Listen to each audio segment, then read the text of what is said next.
What if gumawa tayo ng bahay na worth 500,000 pesos lang? Hindi barong-barong, hindi kubo, isang totoong bahay, may kisame, may appliances, may furnitures, kuryente at tubig.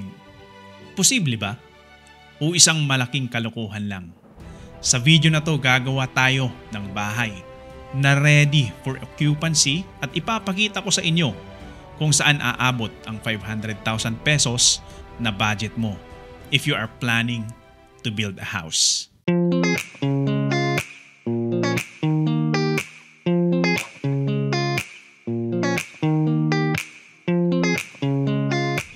Disclaimer lang guys, napakatalentado nating mga Pinoy at alam ko na mas marami pang pwedeng gawing diskarte para sa budget na 500,000 pesos.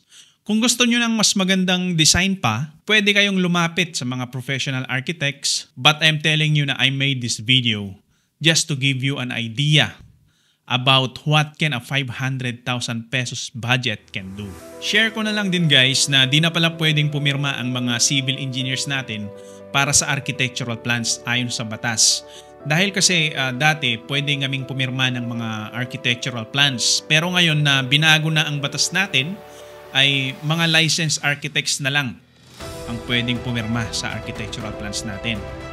Pero sa structural plans, sa design and calculations, syempre kami pa rin mga civil engineers ang pipirma. May dahilan kung bakit simple lang ang bahay na dinesign natin at kung bakit bare finish lang ang nakikita nyo sa video natin. One of the main things to consider bago tayo magpatayo ng bahay ay ang ating budget. Gaano kalaki ang bahay natin? Gaano kaganda ang gusto nyong finishing? Ano ang mga materyales na kaya nating bilhin? Siyempre, i-consider din natin ang lugar ng pagpapatayuan. Kasi ang location ng bahay ay nakakaapekto rin sa material prices. Ganon din sa presyo ng labor. May kanya-kanya din tayong diskarte para makatipid sa labor. Merong fixed contract system or yung tinatawag nilang pakyawan. At meron ding daily wage system o yung tinatawag nila na arawan. Sa project na to ay ikukompute natin based on daily wage system o yung sinasabi nating arawan. I suggest na kung ang gusto nyo ay pakyawan, i-compute nyo muna yung bahay ng arawan para may basis kayo kung magkano ang ibibigay nyong presyo para sa pakyawan. Kailangan natin ng drawings para mapresyohan natin ang isang project. Kaya gumawa na ako ng plans para may basis tayo sa ating computation. Sa computation na to pala guys ay hindi considered ang processing fees ng mga permits at syempre yung mga bayad sa professionals na pipirma sa ating mga requirements. Ipagpalagay na lang natin na meron ka ng approved drawings at mga permits para magpatayo ng bahay. Ito na ngayon guys yung layout natin para sa bahay na to. Kung napansin ninyo ay 5 meter by 5 meter siya. Ngayon, meron siyang isang bedroom, tapos meron din siyang isang toilet and bath. Dito sa part na to ay meron siyang service area at dito naman ang ating maliit na kitchen area. Meron din diyang dining area at yung living natin. Ngayon, ito naman yung ground floor framing layout niya. Ang kapal ng slab natin dito sa project na to ay 100 mm. Yung kapal naman ng slab natin doon sa may toilet and bath ay 100 mm din. Binabalang natin siya ng konti para kunwari may boundary at yung tubig ay hindi papasok doon sa areas natin. Ito naman guys ang foundation layout natin. Gagamit tayo dito ng 4 na poste na ang size ay 250 by 250 mm at yung foundation naman niya ay 800 by 800. Ngayon yung roof beam layout naman, meron siyang 4 na biga. Tapos ang size niyan ay 250 by 400. Ito naman guys yung structural details natin. Nilagay ko na dyan yung roof beam details. Nandyan na rin yung tie beam. Tapos yung detail ng slab natin. Sa slab natin gagamit tayo ng 10 mm at yung spacing niya ay 400. Tapos tandaan nyo guys na ang minimum diameter ng bakal na pwede nating ilagay sa beam at column ay 16 mm. Huwag na tayong bababa doon. Dapat 16 mm ang minimum. Tapos doon naman sa foundation natin, sa column, gagamit din tayo ng 5 16 mm at both ways. At nandito na rin yung details ng ating column. Ito naman guys yung roof framing plan natin. At kung napansin niyo ay simple lang yung framing natin, ano? Dahil ito ay maliit lang naman na bahay kaya gumawa ako ng budget friendly na framing. Gumamit tayo dito ng steel tube na rectangular. At ang main frame natin ay 2 inches by 4 inches by 2.5 mm. Tapos yung kakapitan naman ng bubong natin ay 2 inches by 2 inches by 2 mm. Ito naman guys ang itsura niya in perspective view. Kung napapansin nyo ay simple lang yung bahay natin at bare finish lang siya. Kaya kung titignan natin yung pader ay cement plaster lang at hindi pa tayo naglagay ng skim coat at paint para makatipid tayo sa budget. Pero yung sa bintana naglagay na tayo dyan ng aluminum sliding window, tapos may accessories din tayo dyan na wall light. Yung pinto natin ay wooden door. At sa bubong naman ay naglagay tayo ng 1/4 na plywood. Tapos yung sa perimeter ng ating roofing ay may painted steel sheets siya. Dito naman guys sa loob ay gagamit pa rin tayo ng budget friendly na materials. Kaya ang ceiling natin ay 1/4 inch na plywood with wooden framing. Tapos yung pader pa rin natin ay wala pa siyang skim coat and paint. Kumbaga bare finish pa rin siya. Tapos yung pinto naman for the bedroom is wooden door. Yung flooring natin ay bare concrete floor. Kaya wala pa tayong nilagay dyan na tiles. At dito naman sa kusina, meron tayo dyang kitchen sink. Tapos fixed laminated plywood cabinets doon sa baba. Tapos yung countertop natin ay granite. Para naman hindi masyadong cheap na tignan ng ating kusina. No? Tapos dito naman sa loob ng ating kwarto ay 1/4 inch na plywood with wooden framing pa rin yung ceiling natin. Yung pader natin, hindi pa rin natin siya lalagyan ng skim coat and paint. Pero may cement plaster siya. Tapos yung window is aluminum sliding window. Tapos yung flooring, wala pa tayong tiles sa bedroom. It is a bare concrete floor pa rin siya. Dito naman sa loob ng ating toilet, naglagay tayo dito ng 40 by 40 na floor tiles. Tapos yung pader natin ay cement plaster pa rin without skim coat and paint. Ngayon naman ay tignan natin yung mga available materials sa market. Ginamit natin ang Lazada para makapag-provide tayo ng price at para may gamitin tayo for the calculation. At syempre, dahil popular na ang Lazada sa atin, yun na rin ang ginamit ko. Sa main door natin ay nakakita ako dito ng 2,437.7 na real wood door. Cheap na ito guys. Tapos, dun sa sliding up window naman natin sa kitchen, 2 window po yan kasi magkabilaan yung nilagay ko para maaliwalas. Meron tayo dito nakita na 2,700 pesos. Doon naman sa sliding window na malapit doon sa living area ay nakahanap tayo ng 3,500 pesos. Yung accessory natin sa harap doon sa may pinto, yung wall light natin ay nagkakahalaga ng 411.66 pesos times 2 kasi dalawa yung bibilhin natin. Tapos sa kusina naman ay nakahanap tayo dito ng kitchen sink na 1,784 pesos. Stainless na po ito at double sink siya. Heavy duty. Cheap na ito guys, ano? Kasi dito sa abroad, napakamahal ng mga ganyan. Ngayon, dito naman sa lutuan natin, ay may nakita ko dito na portable multifunctional gas stove. 350 pesos lang siya guys. Sa washing machine natin ay may nahanap ako na 2,299. Ewan ko lang kung tama tong price na to. Pero kung titignan kasi natin, 1.9 thousand na yung nabenta niya. At 8 kilograms yung capacity niya. So murang-mura na po ito, ano? Sa refrigerator naman ay may nakita tayo dito na 5,099 pesos. Home Fun Mini Refrigerator. Inverter siya kaya tipid sa kuryente. Ayan guys, so nakumpleto na natin yung gamit natin sa ating kusina. Tapos sa service area. Ngayon, kung napansin niyo, hindi ko nilagay dyan yung mga baso, yung mga plato, yung mga chopping board.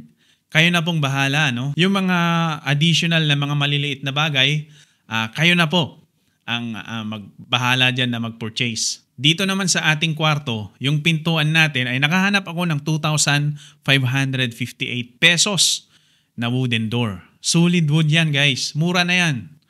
Tapos nakahanap din tayo dito ng dining set. 2-seater siya, 3,766.5. Okay na sa akin tong presyo niya. Tapos hindi naman kasi 5 tao ang titira sa bahay na to kasi isang kwarto lang siya. Kaya yung 2-seater na dining table with this price ay okay na para sa ganitong klaseng bahay. Sa living room naman natin, hindi ko na prinesyohan yung painting, ano? Tapos yung mga payong at lalagyan ng payong. Ano yan, bahala na kayo dyan, ano? Pero yung sofa, nakahanap ako ng 3,859 pesos. At yan ang gagamitin natin para sa living area natin. Sa bedroom naman ay nakahanap tayo dito ng minimalist na luxury tempered glass na wardrobe. Napakaganda niyang tignan, tapos bagay na bagay siya dun sa kwarto. Nakahanap din ako ng bed na 9,640.35. Guys, mag-invest kayo sa bed. Pag uuwi kayo ng bahay, gusto mong humilata na lang, gusto mong magpahinga, and you want to be sleeping in a comfortable bed. Kaya mag-invest kayo sa bed. Medyo mahal tong bed na to, pero comfort naman ang ibibigay niya sa'yo. Sa toilet naman natin, nakahanap ako dito ng lavatory sink na may mirror na. Kumbaga set na siya. At ang presyo niya ay 2,788 pesos. Sa water closet naman, nakahanap tayo dito ng 5,717.62 pesos na water closet. Medyo mahal siya, pero guys, mag-invest kayo sa water closet, ano? Kasi medyo napapatambay tayo dyan, di ba? Personally, mga 30 minutes ako dyan minsan eh. Yan na ako nanonood ng YouTube. Meron din tayo ditong nakita na wooden shelves na 297.61 pesos. 4 na shelves na siya. Okay na siya, guys. Hindi ka nalugi doon. Tapos, itong shower head naman natin, 2,362.92 stainless steel. Ayos na yan. Personally, sa akin, itong mga prices na to, okay na sa akin to. As long as pag tumahay ako, comfortable ako. Pag naligo ako, comfortable ako. Yun. Ngayon, ito na guys, yung calculation para sa bahay na ito. Makikita natin dito yung mga material prices, yung quantity, yung equipment cost, yung labor cost. Kaya sinabi ko kanina na daily wage system ang gagamitin natin. Pag nakuha na natin yung buong price ng bahay na to, at least meron ka ng idea kung magkano mo siya ipapakontrata. Ngayon guys, sa computation ko ay hindi lalampas sa 7 tao ang gagawa ng bahay na to. So for the structural excavation, gagamit tayo dyan ng isang foreman at 4 na unskilled na laborer. At maglalagay din tayo dyan na 5% na OCM. Kumbaga, kung may mga hindi inaasahang gastos, kagaya ng mga merienda, pwedeng sabihin natin na merienda, yung mga tansi na kailangan sa site para makita yung saan yung hukay, ay dyan natin kukunin sa 5%. Ngayon sa structural excavation, may nakompute tayo dito na 2,397.94. Dito naman guys, sa ating bakal sa reinforcing steel, grade 60 ang gagamitin natin dito. May nakompute tayo na 71,452. Dito naman sa ating structural concrete ay class A ang gagamitin natin dito. Matibay na po ito para sa bahay. Ang nakompute natin ay 31,557.34 pesos para sa ating semento. Ngayon sa formwork and false works, ito yung mga gagamitin nila para sa pagporma ng ating mga biga, ng ating mga poste, ay ang kabuuang presyo ay 17,037 pesos. Kasama na dito guys yung mga materials, equipments. Sa roof framing works naman, may nakompute tayo na 83,426.7. At sa ating masonry works, meron tayo ditong 63,265.45 pesos. Yung plastering works natin ay sa loob at sa labas, kaya dinoble natin yung wall area. At ang nakompute natin na presyo for the plastering works ay 36,519 pesos. Dito naman sa ating tiles, yung tiles natin wala sa living area, wala sa kitchen area, wala sa bedroom. Nandun po siya sa toilet kanina, 40 by 40 na sinabi ko kanina sa inyo. At ang nakompute natin ay 3,757.16 pesos. Sa ating ceiling naman ay may nakompute tayo dito na 15,126.83 pesos. At sa ating pintuan, sa ating windows, nakita natin yung mga materyales kanina na kinanvas natin sa Lazada at yung may mga presyo doon, nilagay ko na siya dito. At ang nakompute natin ay 71,992 pesos. Kasama na dyan yung labor. Doon naman sa furnitures natin, sanitary wares and accessories, ito yung mga tables, yung mga water closets, yung wall lights, nilagay ko na lahat dito, may listahan tayo dito. At kasama na rin dyan yung installation kasi naglagay tayo ng 5% na OCM. So yun po ang silbi ng OCM natin dyan, na 5%. At may na-compute tayo dyan na 46,438.99 pesos.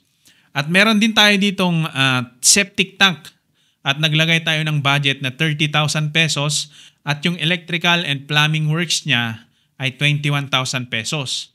At ang na-compute po natin, nakabuuang presyo ng ating bahay ay 491,573.37 pesos. Yun na po ang kabuuang presyo para sa ating munting bahay. At kung natapos nyo itong video na to, ay maraming salamat po. At kung pwede lang naman ay press like and subscribe para naman ma-monetize na tong channel natin. Maraming salamat. See you in the next video.